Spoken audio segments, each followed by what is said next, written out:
جادو کسے کہتے ہیں اور جادو کا اثر کس پر ہوتا ہے؟ جادو کس پر اترا تھا؟ قرآن مجید فرقان حمید اس حوالے سے کیا کہتا ہے؟ آئیے دیکھتے ہیں۔ سحر، سحر یا ساحرون، یہ الفاظ جس کا عربک میں مادہ ہے سین ہے ریف، اس سے مراد اس کا لغوی معنی جو ہے وہ پھیپھڑے کو کہا جاتا ہے، جبکہ صبح اور رات کی تاریکی کے ختم ہونے کے جو ٹائم ہوتا ہے، جب سورج طلوع ہو رہا ہوتا ہے، اس وقت کو بھی سحر کہتے ہیں، سحر کے اوقات، کیونکہ اس وقت جو انسان کی آنکھ دیکھ رہی ہوتی ہے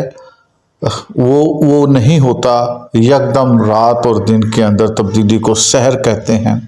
اور اسی سے جادو کو تشبیہ دی جاتی ہے، آنکھوں کا ایسا عمل جس سے انسان دماغی طور پر قبول نہ کر سکے، اور یوں سحر سے مراد جادو لے لیا جاتا ہے، اور قرآن مجید فرقان حمید میں سحر کو ہی جادو کے لیے استعمال کیا گیا۔ قرآن مجید فرقان حمید کی سب سے لمبی سورہ سورہ بقرہ ہے، اس کی آیت 102 کا مفہوم اور ترجمہ کچھ یوں ہے: اور یہودی اس چیز یعنی کہ جادو کے پیچھے بھی لگ گئے جو حضرت سلیمان علیہ السلام کے عہد حکومت میں شیطان پڑا کرتے تھے، حالانکہ سلیمان علیہ السلام نے کوئی کفر نہیں کیا، بلکہ کفر تو شیطانوں نے کیا جو لوگوں کو جادو سکھاتے، اور اس جادو کے علم کے پیچھے بھی لگ گئے جو شہر بابل میں دو فرشتے ہاروت اور ماروت پر اتارا گیا تھا۔ وہ دونوں کسی کو کچھ نہ سکھاتے، یہاں تک کہ وہ یہ کہہ دیتے ہم تو مخصوص آزمائش کے لیے ہیں، سو تم اس پر اعتقاد رکھو، کافر نہ بنو۔ اس کے باوجود یہودی ان دونوں سے ایسے منتر سیکھتے جس کے ذریعے میاں بیوی کے درمیان جدائی ڈال دیتے، حالانکہ وہ اس کے ذریعے کسی کو بھی نقصان نہیں پہنچا سکتے تھے مگر اللہ ہی کے حکم سے۔ تو حضرت سلیمان علیہ السلام کے زمانے میں دو فرشتوں کے اوپر اللہ کریم نے جادو فرمایا، اور وہ حضرت سلیمان علیہ السلام کے زمانے میں یہودیوں کو سکھاتے، اور وہ یہودی میاں بیوی کے درمیان اختلافات بڑھانے کے لیے ان سے سیکھتے، اور وہ سکھانے سے پہلے یہ بڑا کلیئر بتا دیتے یہ اللہ کی طرف سے آزمائش ہے، اور جادو صرف وہ لوگ سیکھتے جو کفر اور گمراہی کے راستے پہ تھے۔ اسی طرح سورہ یونس میں آیت نمبر 76 میں اللہ تعالیٰ فرعون اور اس کی قوم کے حوالے سے ذکر کرتے ہیں کہ پھر جب اس کے پاس ہماری طرف سے حق آیا تو کہنے لگے بے شک یہ تو کھلا جادو ہے۔ حضرت صالح علیہ السلام کے حوالے سے سورہ عشر کی آیت نمبر 153 میں ہے، جس کا مفہوم کچھ یوں ہے: وہ بولے کہ تم تو فقط جادو زدہ لوگوں میں سے ہو، یعنی کہ پیغمبر کو جادو زدہ کہنا کفار کی ایک روٹین تھی۔ اسی طرح سورہ حجر کی آیت نمبر 14 اور 15 میں اللہ تبارک تعالیٰ فرماتے ہیں آیت کا مفہوم ہے: اگر ہم ان پر آسمان کا کوئی دروازہ کھول دیں اور ان کے لیے یہ بھی ممکن بنا دیں کہ وہ سارا دن اس میں سے اوپر چڑھتے جائیں،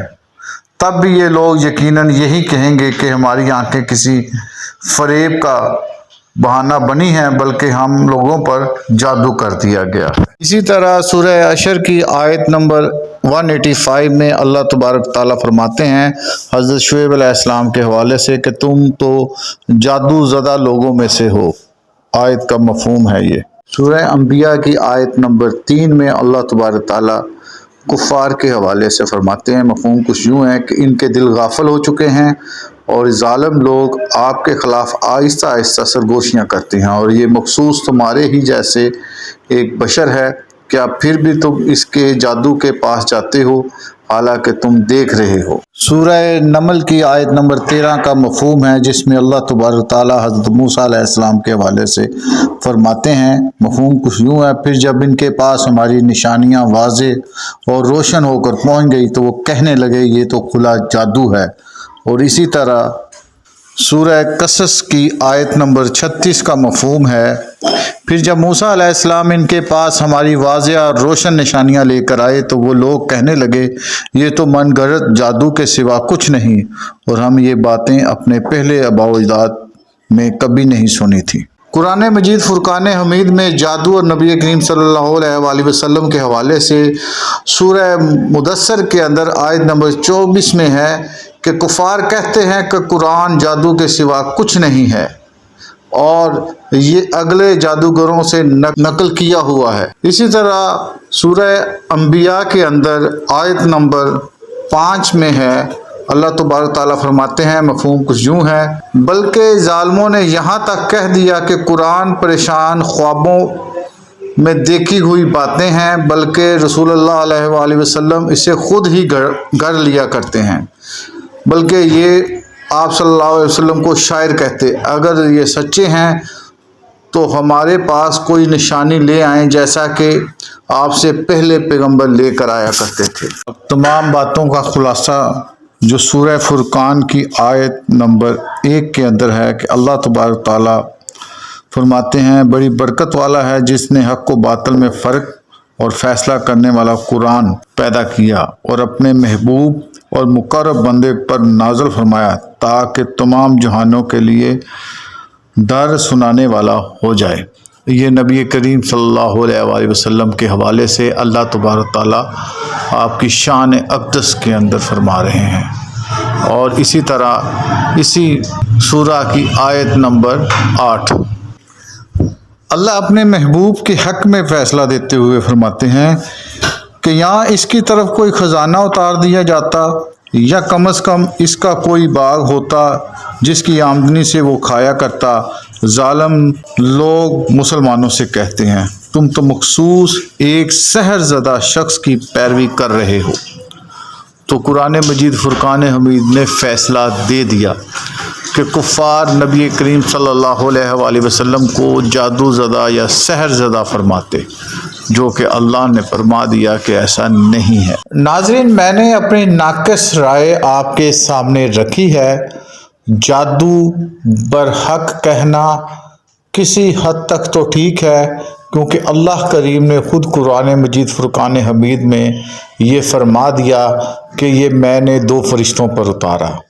مگر یہ حق کے ساتھ نہیں ہے، یہ شیطان کے ساتھ ہے۔ لیکن کیونکہ ہر چیز کا پیدا کرنے والی ذات اللہ تبارک تعالیٰ کی ہے، تو اس حد تک کہ جادو ہے یہ بات سمجھ میں آتی ہے، مگر آگے چل کر اللہ کریم نے یہ بڑی واضح دلیلوں کے ساتھ بتا دیا کہ جتنے بھی انبیاء آئے کفار ان کو جادو زدہ کہتے تھے یا ان کو جادوگر کہتے تھے۔ اسی طرح نبی کریم صلی اللہ علیہ وآلہ وسلم کے حوالے سے بھی کفار آپ کو جادو زدہ کہتے تھے، جبکہ اللہ فرماتا ہے کہ میرے یہ نیک، میرے یہ بلند بندے جن کا میں نے رتبہ مقام بلند کیا ہے،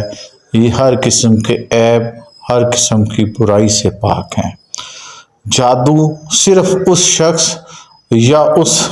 شخصیت کے اوپر ہو جاتا ہے جو ذہنی طور پر اللہ اور اللہ کی پناہ سے دور ہو۔ دیکھتے رہیے واٹ ٹی وی۔